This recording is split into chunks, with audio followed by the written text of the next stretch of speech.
Hi, I'm Katie Crane, and this is the Pilates Lounge. Hey there, everyone. I'm Katie Crane, the Pilates professional, and this is the Pilates Lounge.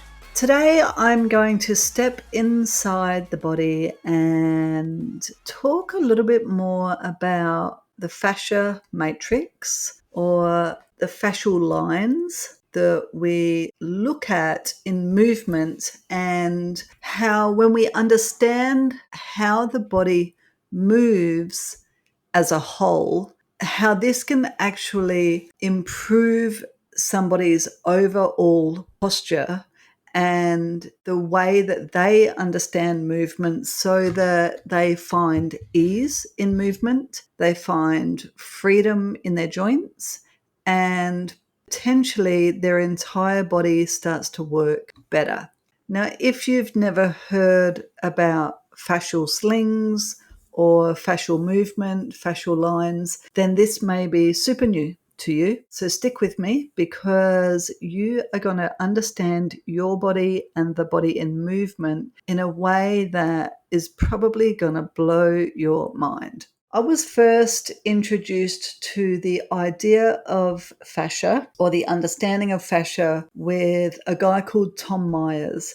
Tom has written the book Anatomy Trains. He does courses on understanding the body from a fascial concept. He does live workshops, online workshops, and if you looked him up, he is a wealth of learning. Definitely worth checking out, but it's also worth checking out other people in that realm of fascia. So there is an organization, I think they're called like the Fascia Consortium or something like that, and they put together workshops and get educators to get together to discuss these ideas, because while it's not so new now, our understanding of the body continues to evolve. So I talk about today may not be what we're talking about in 2 years' time. And that is the beauty of the body. That is the beauty of working with the body, is that our understanding of what we are seeing and what we are experiencing is under constant evolution. The reason that I'm coming to you with this topic today is I worked with my students on the weekend. So you guys know that I teach a 6-month mentor program, a reformer instruction certification, and I spend weekends with our students. And this weekend, we learnt about some of these fascial lines so that they can better understand why it is that we are putting together the programs that we're putting together. So when we teach Pilates, we're not just throwing together exercises and having fun on a reformer. Well, we are actually doing that. We understand why it is that we're choosing the exercises that we're putting into the program, and what the knockoff effect of those choices are having on the entire body. So Pilates, and in fact, good exercise, is never working muscles independently. For example, you're never doing squats just thinking of working the front of your legs or your quads. You're doing squats understanding that there is an entire sling in the body being activated, and multiple muscles are working at the same time, and multiple joints are being moved at the same time, because joint placement is super important when it comes to both good muscle activation, but also good sling arrangement. So today I'm going to be speaking about 2 fascial lines or 2 slings, the superficial backline and the superficial frontline. And I'm speaking about these because this is really where a lot of our primal movements, so a lot of our very basic movements, are born from.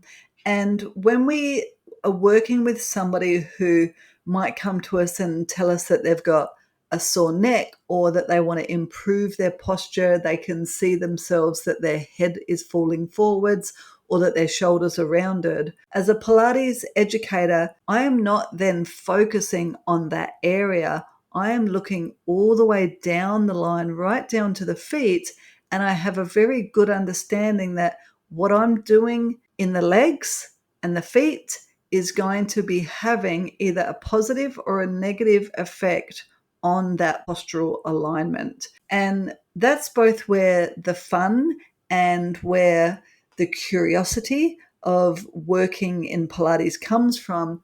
And it's why when somebody leaves the studio, you have not done a load of exercises on their area of symptom, on the area that they're feeling the tension. You are working the body as a whole, and it's magic that happens to them. Now, one of the reasons I decided to call this episode "It Hurts So Good" is because how often have you felt and how often have you heard somebody say, "Oh, my neck is so tight," and then I always ask, well, what is it that you're doing to alleviate it at the moment? And so often the person will show me, well, I'm stretching it like this. So they may be standing in front of me and say they're standing upright, but I can see that their head is falling forwards off of their shoulders way too far, and they're pointing at the back of their neck or the side of their neck, showing me that they're feeling tight in that area. But when I ask them to show me what they're doing to alleviate the tension, the feeling of tension, they're actually going further into that direction. So what's happening is they're feeling tension in their neck from those muscles working way too far in that outstretched direction. So the way that muscles activate is either, as far as movement is concerned, they're either being shortened in contraction or they're being lengthened in contraction. So a muscle is never turned off. It's always turned on. It should be turned on at an appropriate tone for us to perform whatever activity that we want to perform. But the feeling of tension for, say, that the forward head syndrome or forward head posture is actually that those neck muscles and potentially those upper back muscles, the shoulder muscles, they're getting used for extended periods in eccentric contraction. So they're contracted, but they're contracted too long. And this is where, when I look at the body as a whole, I'm also then looking down at the feet. So what we want to be doing with that person isn't then stretching the neck muscles in the same direction that they're feeling tight. We actually want to alleviate some of the shortness at the front of the neck and the front of the chest, open up. So say, for example, you get the person laying on a roller and open up the front of their body to then alleviate that extended tension that they're feeling in those neck muscles. That happens in all parts of the body, or it can happen in all parts of the body. The neck is just one that we see often because of that forward head posture. But we may also see it a lot of times, say, in the front of the hips. So if somebody, when they're standing, you can see that their pelvis is pushing forwards, and in turn, it's creating quite a big arch in the lumbar spine. So it's increasing the lordosis, the lumbar arch of the spine. And they tell you that they feel really tight at the front of their hips or the front of their legs. But actually, those muscles are also working too much in eccentric contraction or eccentric load. So what we want to bias towards, what we want to focus on then, is rounding through the spine and softening at the front of those muscles, or allowing those front muscles to work concentrically or in a shortened position. And that's what's going to alleviate the feeling or the sensation of tension, not by continuing to stretch out those muscles, which I see people doing all the time when they come into the studio and they tell me that they feel tight at the front of the body or tight at the front of the legs and the hips. I can see that they're pushing into the pelvis as they're standing. They're almost just hanging into the pelvis. They don't need to stretch that out. They need to come out of that sensation of hanging and alleviate that tension. All right, so let's get into these fascial lines. So the idea of the body working as a whole partly comes from the understanding of these fascial lines. So we know that these fascial lines exist because anatomists have done the work for us, and they have literally peeled the body apart. So if you imagine a grapefruit, and if you want to take off the skin of that grapefruit and you want to try and keep it all as one, you could say, if you just chop off the very top of the grapefruit, and then you could peel back the skin of that grapefruit and end up just with the same shape of the grapefruit, but just the skin sitting there. So that could be thought of as the skin of the body, the skin of the grapefruit. And then underneath, there would still be a white layer, and it looks like a matrix, right? But before you get to the fruit is a white layer. And if you were super careful, and these anatomists have had to be extremely careful, extremely delicate, and it takes a long, long time to peel away these different layers, but then you would be left, after you've peeled away the skin of the body, but we're thinking the skin of the grapefruit, just the yellow bit, then you're left with the white. That could be thought of as adipose tissue or fat. So underneath the skin, then you're going to have a layer of fat. Well, then these anatomists have peeled away that layer of fat, and they could place those two parts of the body, those two layers of the body, on a table. One, the table just of the skin, one, and that's a matrix all on its own, one table full of all the adipose tissue looking in the shape of the body. And then we come to the matrix of fascia, and they start to peel that away, and they realize that fascia also follows certain lines or certain matrix. And the next layer, of course, underneath the fat or the adipose tissue is the muscles.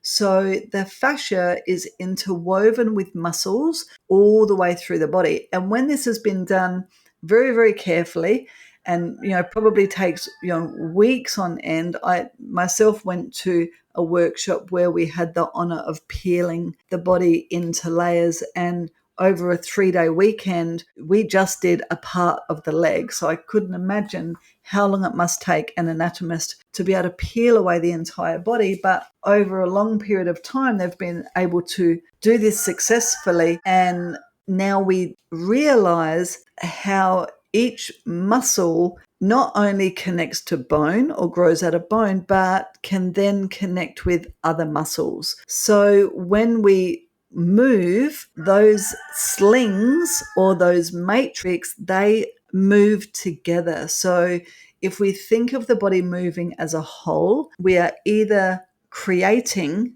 tension or compression.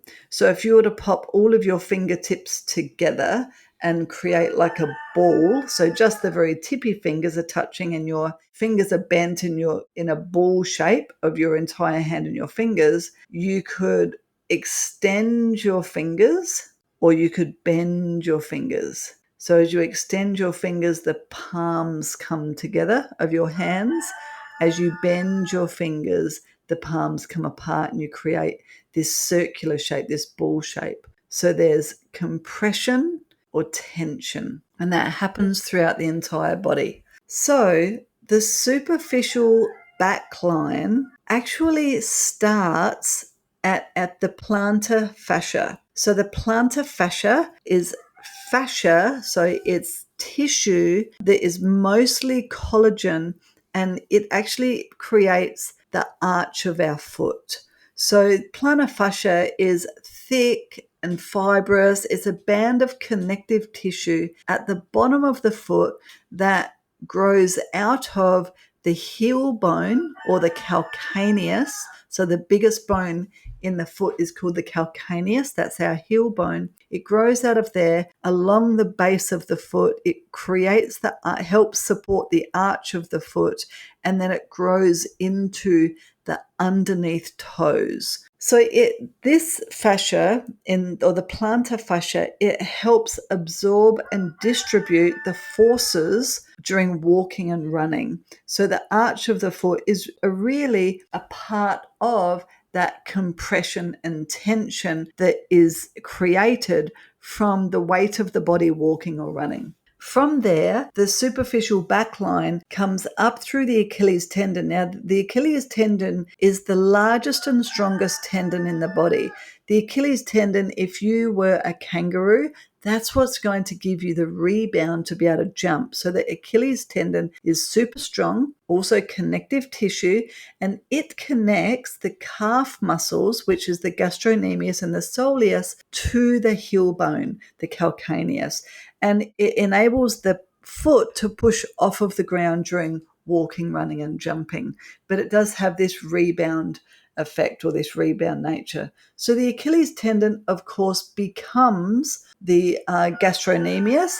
The gastrocnemius are the two calf muscles that form those two bulges on the back of the lower leg. So that is involved in plantar flexion, or pointing the toes of the foot, and knee flexion as well. So if you lift your heel off the floor, then the knee is going to bend. But it also plays a role in maintaining the upright posture of the body along with the rest of the superficial backline. From the gastrocnemius, or from those calf muscles, the superficial backline becomes the hamstrings. So the hamstrings are a group of three muscles: semitendinosus, semimembranosus, and biceps femoris. They work together but also individually, and they connect from the lowest bone of the leg and also into the upper bone of the leg. So they're really located at the back of the thigh, and they're responsible for both flexing the knee,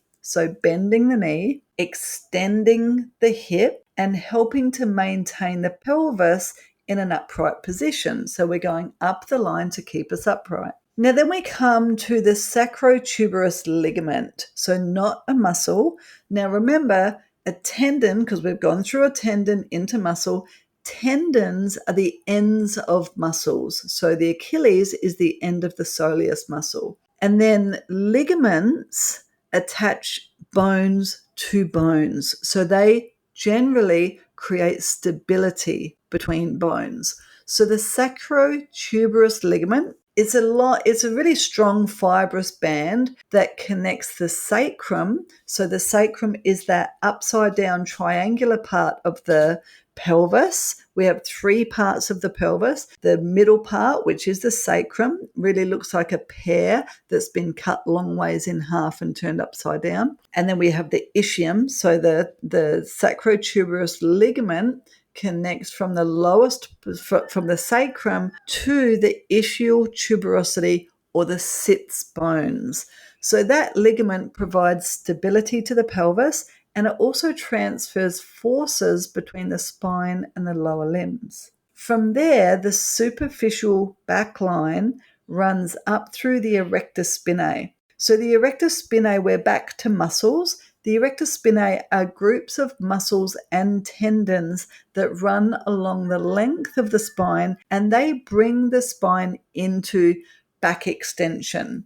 So if you're thinking of Pilates exercises, erector spinae are working when we are going into swan dive, or any of the pulling straps exercises, back extension exercises on the reformer. But they are also, depending on our relationship to gravity, going to be helping us stand upright when we're on 2 feet. So from the erector spinae, that superficial backline also comes in through the lumbar fascia. So the lumbar fascia is, I guess, similar to the plantar fascia. So it's a fibrous band of connective tissue that goes all through the low back, pretty much from the low ribs down towards the top of the pelvis. And there's quite a bit of fascia there, simply because fascia is both intertwined but surrounds all of our muscles to bring the muscles and get them to work together.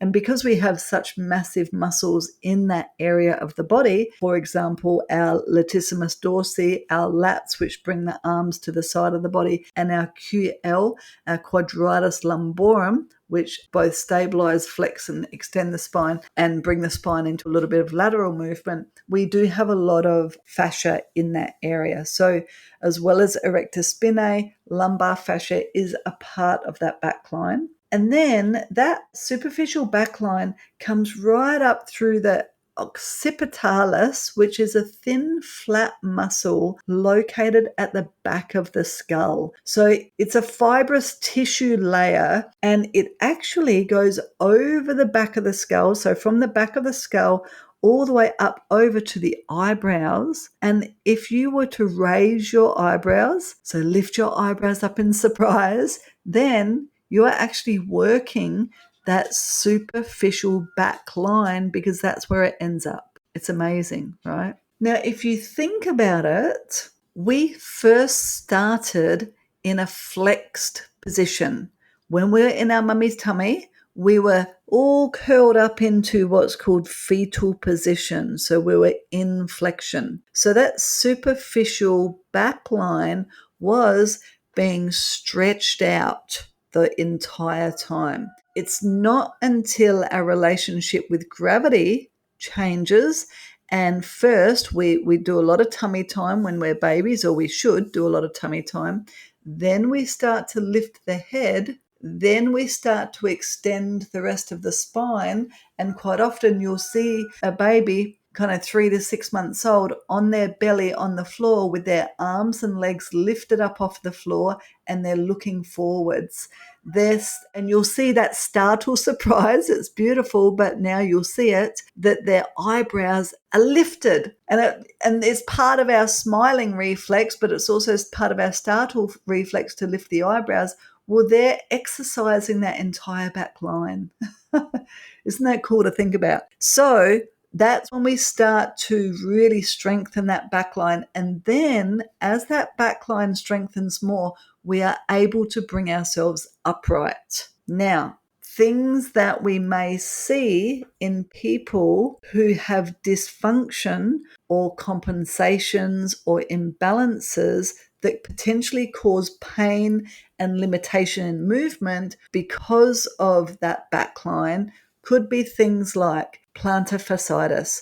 So plantar fasciitis is very common, and it's basically pain and inflammation of the plantar fascia, which is that of the foot, remember, coming from the heel, from the calcaneus down to the bottom of the back of the toes. So you might see plantar fasciitis in somebody who has worn high heels a lot, or they walk on their toes. They tend to walk on their forefoot, on the ball of their foot. Sometimes we'll see it in pregnant women or women who are heavily overweight, simply because there's too much load getting put on the feet. Sometimes you'll see it in people who naturally have very high arches in the feet, and that connective tissue doesn't have enough rebound. So we can do things to help create better rebound. But remember, if we look up that entire line, then potentially there's other stuff going on up in the body as well. So plantar fasciitis is quite common with people who have imbalances or dysfunction in that whole back line. So I want you to be looking at, is the head pushing forwards? So could we rearrange the upper body posture into a better position, and could that take tension off of the feet? If you look at somebody who's learning to walk in high heels, then their head naturally falls forwards. They almost look like a baby giraffe learning to walk, especially if they're really high heels. So, that whole back line is being compromised simply by taking the heels up off the floor. And now it's no longer working the way that it was designed to work. Sometimes if you are working with women who have had jobs where they've been using those high heels their entire career, their whole back line has actually shortened, and they can no longer put their heel naturally on the floor.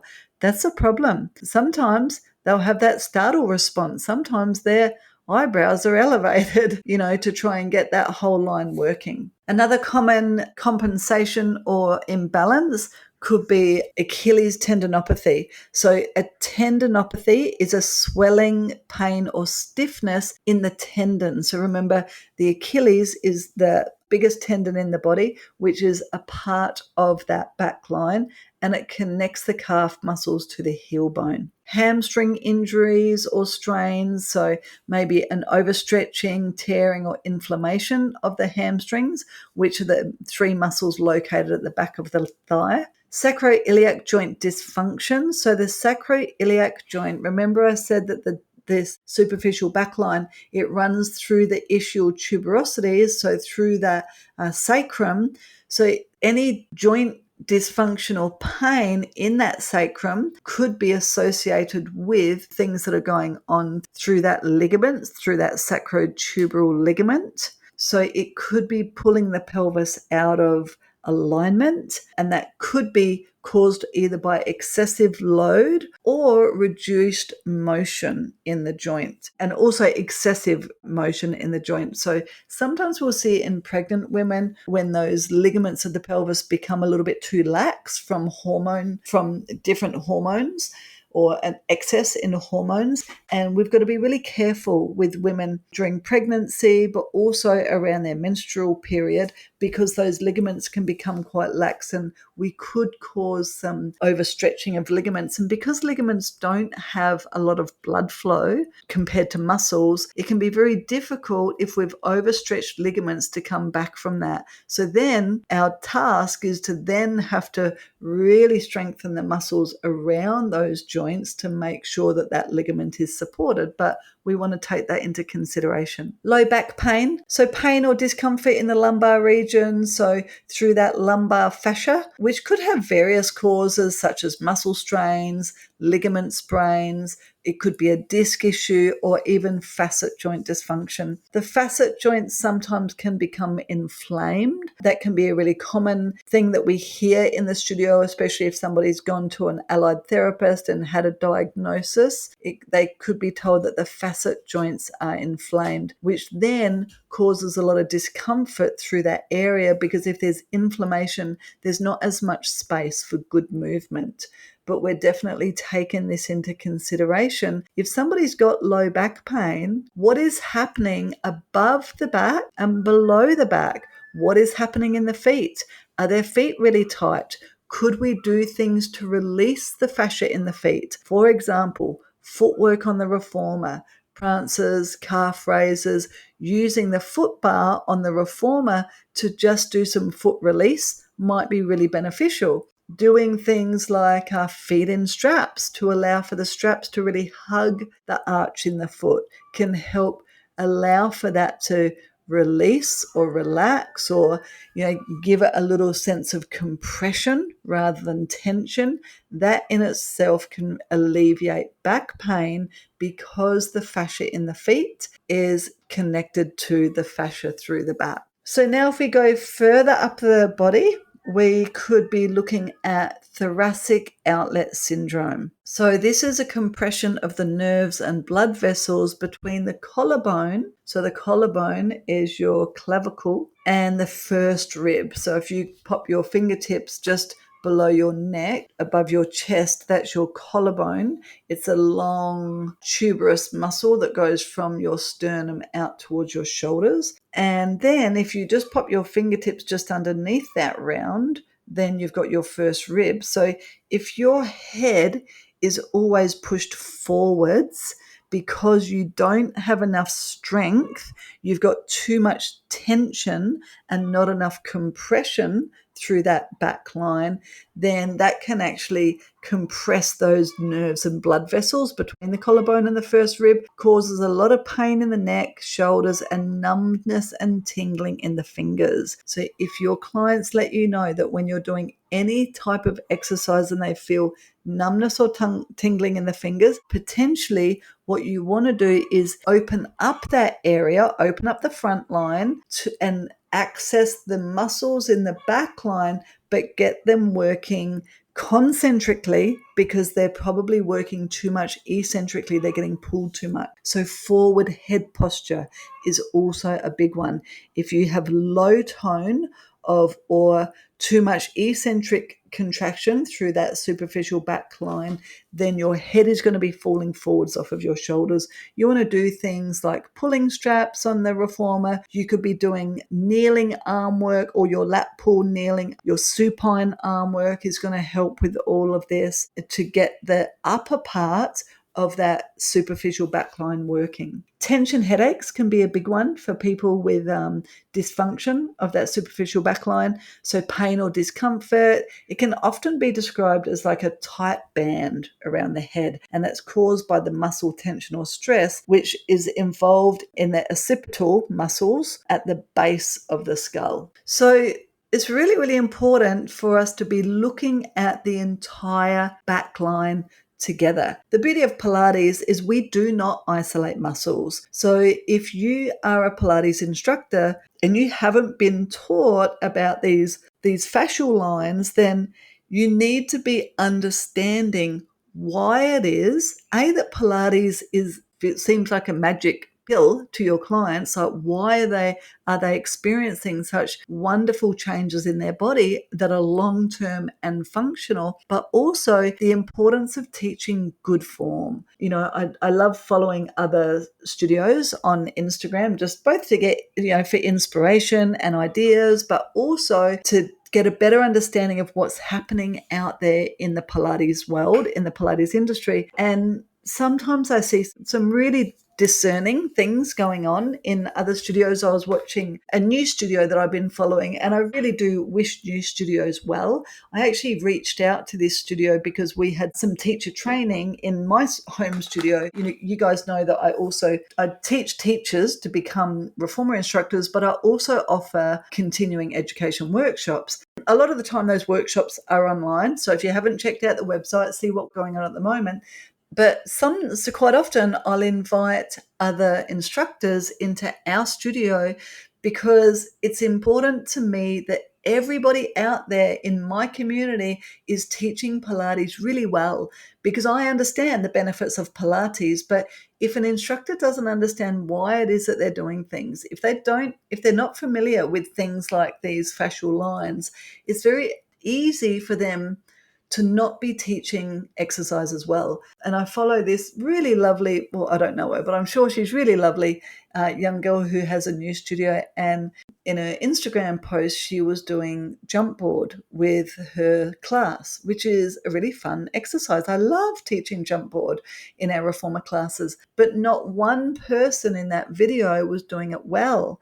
And people were jumping, but they were never straightening their legs. People were jumping and they were only landing on their tippy toes. So all I could see was that the superficial backline was not working, not at all, for all of these people. So what ends up happening is they don't then benefit from the exercise that they should be benefiting from. And I can only assume that it's because that instructor has not been taught why we do what we do and what are the overall benefits of that exercise and how important it is to be teaching it well. So if you are one of those teachers who has learnt repertoire, and repertoire is this beginning of what we do, but you don't understand why it is that you're doing it, or you don't understand why you're seeing the changes happening in people's bodies, or why you're not seeing changes happen in people's bodies, then reach out to me, because I do online workshops for you to understand all of this stuff better.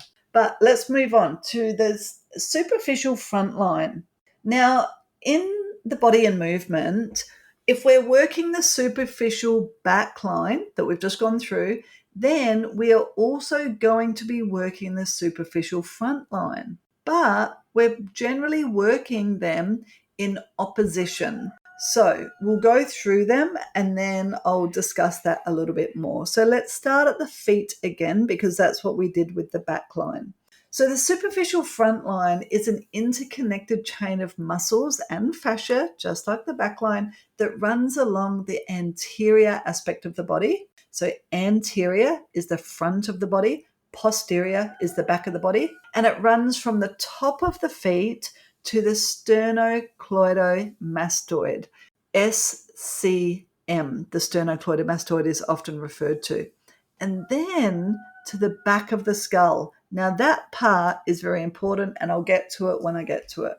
But this myofascial sling, it plays a crucial role also in maintaining the upright posture along with the backline. It stabilizes the body during movement and facilitates movements of flexion. So let's explore these key structures and their functions. Now remember, flexion, so when we were in our mummy's tummy, we were in flexion. When we go to bed at night, when we relax, when we want to cry our eyes out, we go into flexion. When we cough, sneeze, laugh, we go into flexion.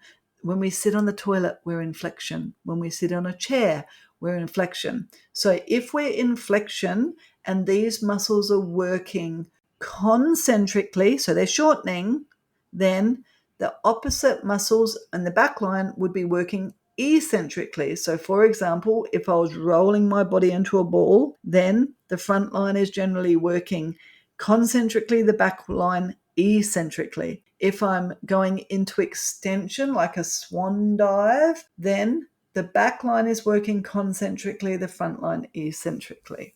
All right, so they're both working together in opposition. So from the toe extensors, the tibialis anterior. Now, tibialis anterior is located at the front of the lower shin, or the lower leg in the shin, and it helps us dorsiflex. So remember, in the back line, that the very start of the superficial back line started at the bottom of the toes underneath and goes to the heel. The front line starts at the top of the toes and goes to the lower leg. Dorsiflexion is when you pull the toes back towards your knee. Plantar flexion is the opposite, when you point the toes down into the floor. So I think plantar, planting my toes into the floor. Dorsi, I don't know what I think of, but dorsi means back, basically. So your dorsal fin is the back of your body. Dorsi, pulling back.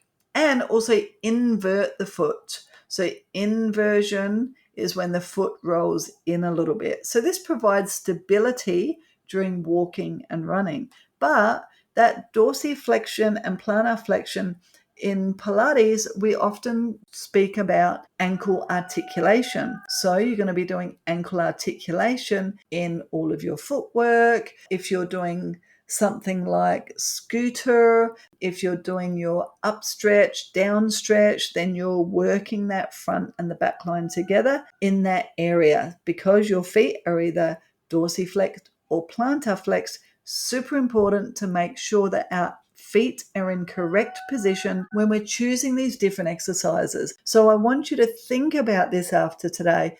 So for example, if I'm doing down stretch, so you're on your knees on the reformer, your feet should be dorsiflexed against the shoulder rest. So the base of your feet are flat against the shoulder rest, or as flat as you can get them, and your toes are curled under onto the carriage. So that is working that whole back line in eccentric load, the front line concentric. So from there, the superficial front line goes up through the extensor digitorum longus. Big one. So this is it's a muscle, and it's also in the lower leg, and this muscle is responsible for extending the toes and assisting in dorsiflexion as well. So similar, same but different, pulling the toes back towards the knee. Yeah, those guys are working together, and ultimately those guys work together in opposition to all of those muscles underneath the foot,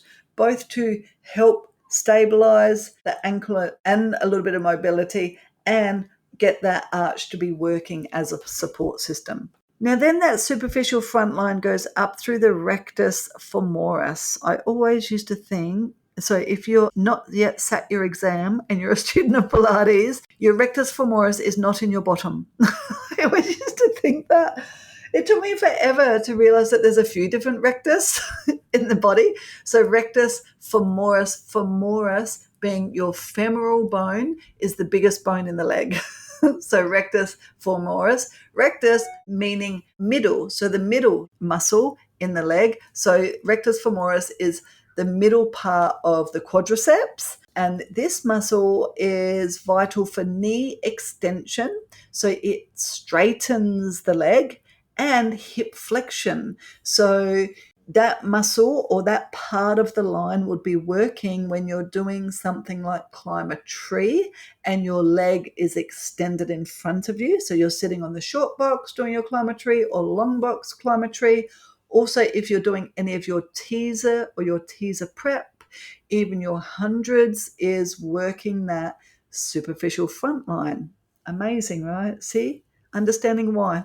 All right, so rectus femoris in upright movement is where we are walking, running, and jumping. So it's the same as the back muscles, the semitendinosus, semimembranosus, or the hamstrings are working in the opposite. Then we come up to the quadriceps. So there's other quadriceps as well as the rectus femoris, right? So they're really a group of muscles and they work together, but they have slightly different attachments. So the other muscles the other quadriceps are also a part of that superficial front line. Quadriceps give us power. They help stabilize the leg during movement and extend the knee. Then we go further up the body. Once we have gone through the legs of this superficial front line, it almost cuts in two. So the superficial front line almost stops at the top of the legs, the top of the femur, and then it connects to the pubic bone at the front of the pelvis. So then it becomes the rectus abdominis. See? Now we've got another rectus. It wasn't your butt after all. The rectus abs, commonly referred to as your six-pack muscles, they run vertically, so straight up and down, along the front of the tummy, and they are responsible for trunk flexion. So if you're doing your chest lift, hundreds prep, coordination, hundreds, rolling like a ball, stomach massage exercises, you are working your rectus abdominis, and that is a part of that superficial front line. Now, it is thought that potentially, because unlike the backline, so that superficial backline, it remains pretty much together. It's always connecting from one to the other, from the feet to the head, whereas the front line doesn't. And so there is a conversation in the fascial world whether or not potentially that is a part of our evolution. So as we came from being on all fours, imagine a dog, they're on all fours. Well, then that full connection of the back line is there, but with the front line, it would make sense that it splits, because if you're on all fours and your feet were on the floor and your hands, then that there would probably be, a connection still from the legs to the front of the belly, more so than now that we are bipedal, standing up on 2 feet. It's opened that whole superficial front line out, but it does still come together if we think about it in movement. So from the rectus abdominis, or from the six-pack muscle, that superficial front line runs into the pecs, the pectoralis major. Now, this is the largest of the chest muscle, and it's responsible for shoulder flexion, so brings the shoulders forwards and together. Adduction, so brings the arms down, the shoulders down towards the side of the body. Medial rotation, so forwards rotation. And so if you think of how the arms, because the arms then are connected to the front of the chest, so they're all of our movements, like pushing, lifting, carrying things, is those pec major. Of course, when we came from being on all fours, then pec major would have been working with our quadriceps as well. So that's why this is all thought to be part of this front line. From those beautiful pec muscles, then the front line, the superficial front line, becomes the sternocleidomastoid. SCM, capital S, capital C, capital M, if you don't feel like writing the entire alphabet. So the sternocleidomastoid, they are two muscles on either side of the neck, and they run diagonally from the sternum. So the sternum and clavicle, sternum is the very front of your chest. It's like that long, hard bit that goes from the very base of your front of your neck down in between your boobs. That's your sternum. And your clavicle or your collarbones. So this SCM runs diagonally from that up to the mastoid process. So the mastoid process is just up behind the ear. So if you pop your pointing finger and your middle finger behind your ear, you could pretty much find it's a pretty big muscle, and it's two big ropes or two big levers that come down, and you could follow them right down to those little bony bits at the front of your chest. Now, these muscles help in flexing the neck or flexing the head forward, so you're nodding, and rotating as well. Now, the thing with the sternocleidomastoid, the SCM, is even though they're two separate muscles on either side of the neck, fascially, if you followed them with your fingers on either side and you came up behind the earlobe and you found your skull is right there, and then you went up the back of the skull and just kind of followed the circle of the skull at the bottom base of your skull before it protrudes out, that is where the fascia or that meridian of that superficial front line runs. So it is all joined together at the top and the bottom. So let's have a think about some dysfunctions of that superficial front line. Shin splints is a big one. We see shin splints. I work in a town where we have a lot of army, and the army staff really suffer shin splints because they're given horrible shoes to walk in, and they have to walk for long periods of time in very poorly designed shoes, and they end up with shin splints. So that's pain along the tibia or shin bone, and it's part of that that tibialis anterior is very tight and overworked. It's shortening all the time, way too much. So it's the muscles, tendons, and connective tissues which are all associated with the front of that shin. There's too much load going into there, or too much compression, and potentially, get this, if we strengthen the back line, so we could get into the hamstrings, strengthen the gastros, and also check in on the posture, that there's not the forward head posture falling forward. So you want to get stronger in that back line to lift you upright, then that can actually take pressure off of those shins. So then you can definitely heal from shin splints. A lot of the time it's about getting better shoes or changing the way that you're running. Patella tendonitis. The patella, of course, is the knee. The kneecap or the knee.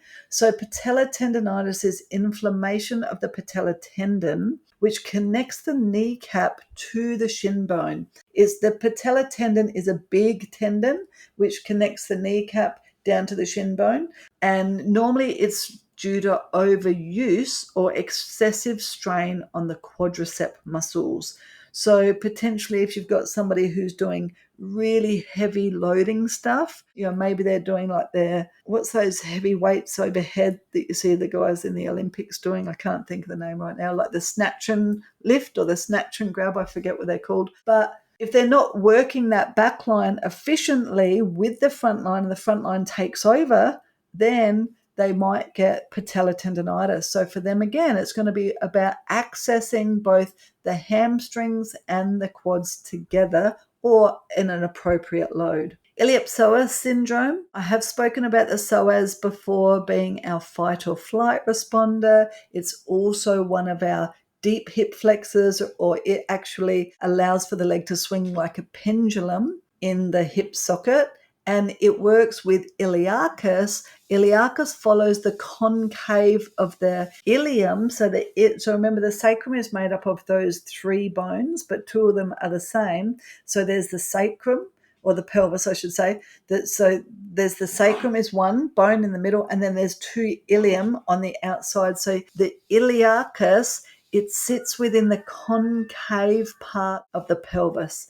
So it becomes the iliopsoas. So pain and inflammation in the deep hip flexors, the iliopsoas, can lead to low back pain and hip pain, which often results from muscle imbalances, excessive tension, and overuse.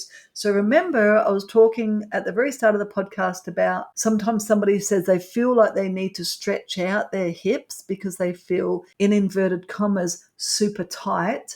But when you look at them standing, they're actually pushing too far forwards into them. So their back is too bent, it's too concave, it has too much of a lordosis in the low back, and they're pushing forwards into these particular muscles. So what do we need to do? We need to bring them back into the back line. So don't push so much into the front line. We need to get a little bit more compression on the front line and tension on the back line. Does that make sense? So we're shortening the front line, opening the back line, but not stretching necessarily, just working them a little bit differently. Rectus abs strain. So remember, rectus abdominals, six-pack muscles. So if you see a strain or a tear in the rectus abdominal muscles, hernia in the rectus abdominals, which may cause pain in the tummy, in the abdomen, normally due to overuse or sudden forceful contraction normally it's like people have been doing sit-ups really poorly. So rather than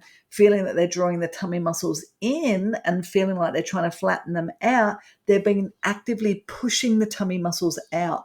And eventually they're going to end up with a hernia. Sometimes you'll see it in people that are morbidly overweight, or also in men who have beer bellies. So you want to be aware that you can strain the rectus abdominals by pushing out too much. It's important. That's why we're really teaching connection of the transverse abdominals and the rectus abs. Rectus abs, remember, just for flexion. Transverse abs help stabilize as well. Neck pain at the front of the neck, anterior neck pain. So this could result from tension or strain in the muscles and fascial structures of the front of the neck, including, of course, the sternocleidomastoid, SCM, and scalene muscles. Scalene muscles are just next to the SCM. I imagine that my neck, if I thought of imagine that I was like a fish woman, aqua woman, that I'd have gills at the sides of my neck. That's how I'd be breathing in and out of my gills. So my scalenes are my gills, and they can also get super, super tight. There's layers of them down towards the collarbone as well. So there's some things that we're looking at for people who have dysfunction of the superficial front line. So what does this mean to us in Pilates? Now, there's also, of course, the lateral line, and we're looking more at muscles that rotate the body, but I just wanted to look at these for now today. It's considering that the body works as a whole is super, super important. It's considering that if somebody comes to us with foot pain, we're looking further up than the foot. If they're coming to us with hip pain or torso pain, we're looking at the top of the torso, what's at the very top line and what's happening at the very bottom line. We're considering if they've got postural issues at the top of the body or neck and shoulder issues, we're looking further below to try and piece the puzzle together. And we're understanding that when we work the body as a whole, then the magic does happen, but we must understand the why. This is it's a really, really important practice for us to get used to. We do not isolate muscles in good movement practice.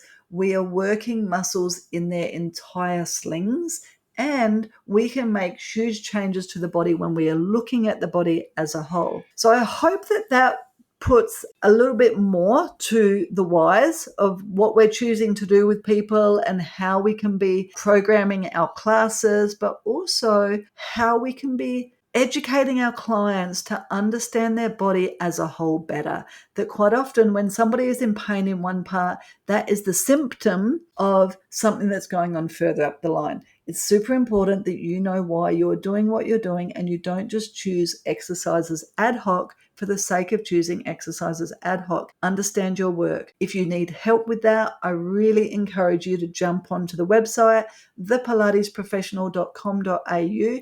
I've got one workshop coming up for you called Calming the Storm, how to deal with stress in the studio. but I will have more and more workshops coming to you. Just check out the website and be sure to click on the link in the show notes today. We have also started like every fortnight. What does that mean? Like bi-weekly. So twice a month, I'm rolling out a publication called the Pilates Muse, and it's going to have a lot of this information there for you. So be sure to join us in the Pilates Muse on the show notes too. Thank you so much for joining me. My name's Katie Crane. I am the Pilates professional, and this is the Pilates Lounge. Have a wonderful day, my friends.